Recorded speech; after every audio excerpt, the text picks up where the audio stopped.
இந்த இருக்குது பார்த்தீங்களா, தூதுவளை செடி. இதுதான். இது பின்னாடி பார்த்தீங்கன்னா முள் இருக்கும்.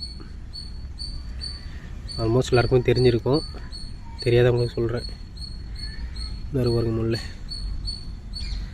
ஸோ இதெல்லாம் கட் பண்ணி எடுத்துகிட்டு தான் நம்ம சூப் வைக்க போகிறோம். ஃபஸ்ட்டு இந்த செடியிலேருந்து ஒன்று ஒன்றா பறிச்சிக்கலாம்.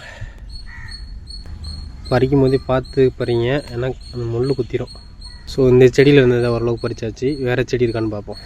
செடி வந்து காலில் இல்லை கையில் எங்கன்னா பட்டுச்சுன்னா அரிக்க ஆரம்பிச்சிடும். ஸோ இதை வந்து டிஸ்டர்ப் பண்ணாமல் இப்படி வந்துடலாம். இந்த ஒன்று இருக்குது பாருங்கள்,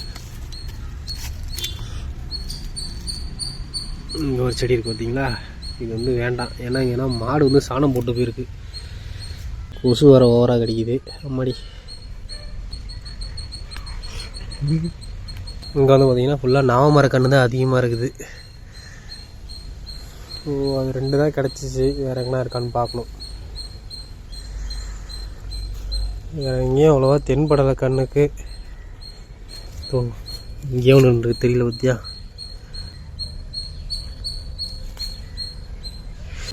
வெள்ளை இருக்கு பாருங்கள். பட்டுச்சுன்னா பயங்கரமாக அரிக்கும்.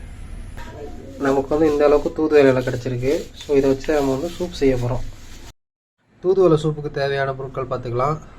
6 பல்லு பூண்டு, ஒரு 5 சின்ன வெங்காயம் 2 கட் பண்ணி வச்சுருக்கேன்.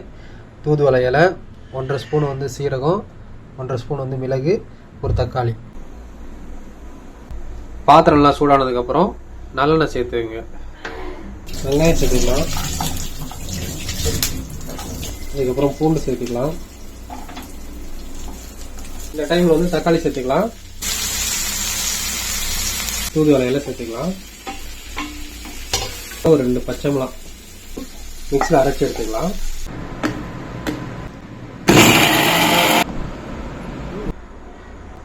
நம்ம அரைச்சி வச்சிருக்கிறத சேர்த்துக்கலாம்.